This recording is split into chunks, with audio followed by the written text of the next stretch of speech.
Yesterday I read an article about the James Webb telescope, and I thought, wouldn't it be interesting to calculate where the James Webb telescope is located?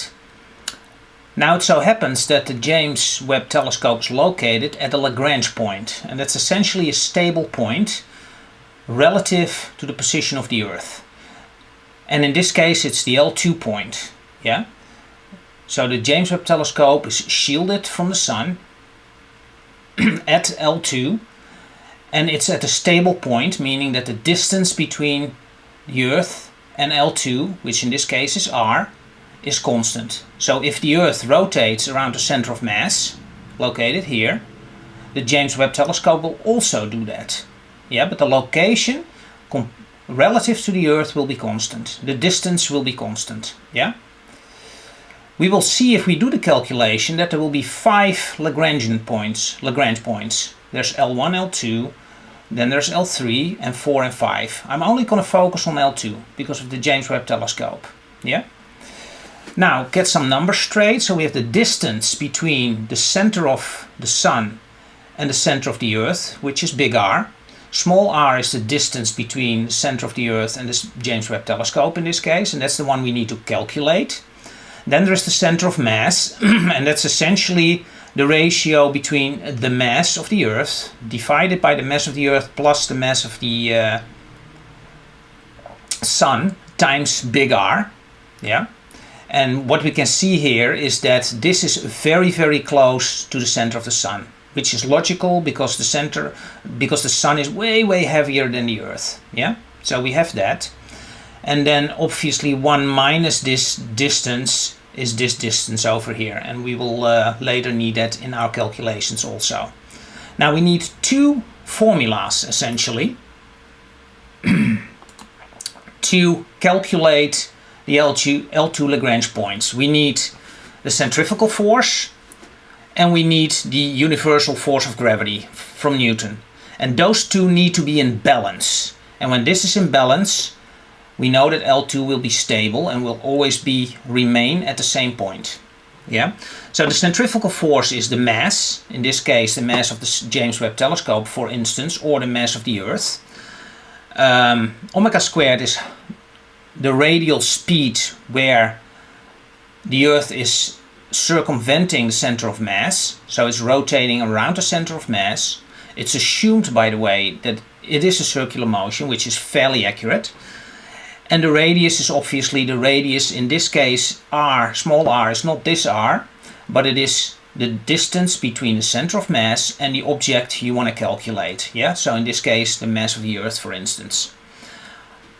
Universal gravitational law of Newton, we have G, of course, we have m1, m2 and r squared, and that's the distance between the two objects. So this describes the force between two objects, m1 and m2, and that needs to be in balance with the centrifugal force. So let's start with calculating how fast the Earth rotates around the center of mass. So that will be our first calculation. And we do that by balancing the universal force of gravity, yeah, with the centrifugal force. Yeah, so the universal force of gravity is between the Sun and the Earth, because these are by far the heaviest objects. So in this case you can forget about whatever is here. If it's a small mass like a James Webb telescope, you don't have to look at that. So you take the mass of the Sun, mass of the Earth, divided by the difference, the distance between the Sun and the Earth, which is r squared in this case.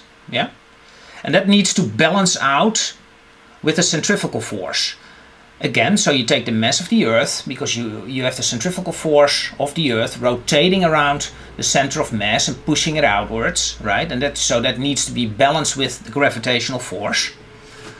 So that's the mass of the Earth times omega squared times the distance between the center of mass, in this case, and the Earth, because that's the point where the Earth is rotating around. It's not the center of the Sun.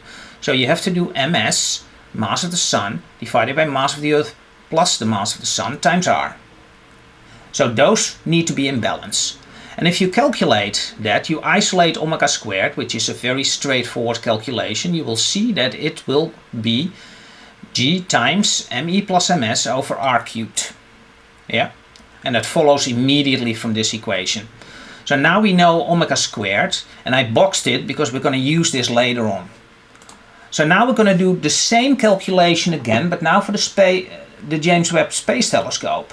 So again, there needs to be a balance between gravitational forces from Newton, Newtonian universal gravitational forces, and that's with respect to the Sun and with respect to the Earth. And then we need to calculate the centrifugal force of the James Webb Telescope, which is rotating around the center of mass here. Yeah? So we have on the left hand side the universal gravitational forces, and on the right hand side we have the centrifugal force. So the left hand side, let's start with this one. Let's again follow this formula. It's g times the mass of the Sun times the mass of the James Webb Telescope, divided by the distance between those two objects, and the distance between the Sun and the James Webb Telescope is big R plus small r. So that's big R plus small r squared. For the second term, the Earth and the James Webb Telescope, we have the mass of the Earth, the mass of the James Webb Telescope divided by small r squared. Yeah, that's the distance between the Earth and where the Space Webb Telescope is located. That's the small r we need to calculate, and that needs to be balanced with the centrifugal force, which is the mass of the James Webb Telescope. Yeah, just fill out this formula, omega squared, and since it is a stationary point, the James Webb Telescope will rotate at the same angular velocity as Earth. So this omega squared that we calculated for the Earth, we can later fold in here. Yeah. Times the distance between the center of mass and L2. And that is this piece, which is here, this piece, plus r. Yeah, plus that piece. This needs to balance out. Okay. Now we can insert omega squared into this equation. Yeah, very simple, insert it. The rest is all the same. Yeah. And now we can remove some stuff. We can see that it is really independent of the James Webb Telescope's mass. So this one on the left and the right will fall out, right? The same with G, that will fall out also. Because left and right, there are all G's there. So that will fall out, and you will see that you now get an equation that looks like this. Yeah? Now this is a quintic equation. So we're going to do some substitutions. We're going to assume that mu, which is a parameter that's dimensionless, by the way, is me, mass of the Earth, divided by mass of the Earth plus the mass of the Sun. And x, which is also dimensionless, is small r over big R. Yeah, and it has great benefits if you go into a dimensionless equation, because you can essentially look at sizes and you can make some approximations. If you do the substitution, you fill this in here and you do the substitution, you will get the quintic equation. It's very straightforward algebra. I'm not going to do this, but it is fairly tedious. So you have to fill it out and be very careful that you don't make mistakes. But if you do it right, you will get the following quintic equation. Yeah, and the quintic equation that you see here, we need to essentially solve for x, and one of the x's is going to be L2. And now you also understand why there are 5 Lagrange points. Yeah, because it's a 5th order polynomial, so you will get 5 solutions. Yeah. Okay.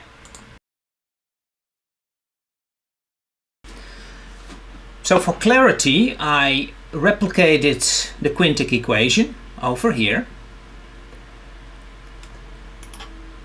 And now we're going to take a closer look at it to see what we can approximate, because this is a very complex formula, hard to evaluate. We need to evaluate x, because x is r over r, and that gives us r.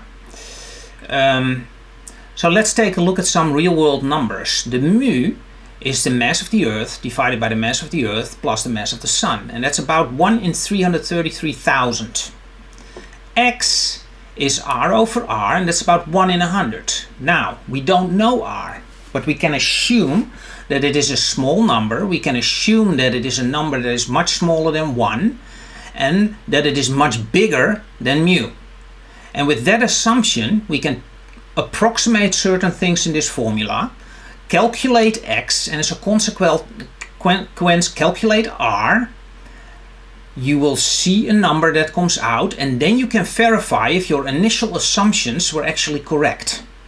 And that's what we're going to do. So in essence, you can say, okay, this is a number that is much smaller than 1, but much bigger, in about 3,000 times bigger than this mu number. So if you look at this equation, and if this is 3 orders of a magnitude smaller than x, then we are really looking at an x to the 5th type of number if we look at it as a number, right? So this is about x to the 5th in terms of size. Also this one, right? This one is x to the 4th, right? Because you have x and mu, which is about 3 orders of magnitude, so that's x to the 4th. That's about similar in size to this one. This one is actually much, much bigger, because this 2 mu here is much, much smaller than 3, so this is of the order x to the power of 3. So we can really realistically remove this one, remove this one, remove this one, remove this one. Yeah, and that's what I did here. So you're left with x to the power of 3, 3 minus 2 mu equals 0. And as I stated already, this 2 mu is way smaller than 3. Look at it, right? This is a number we actually know.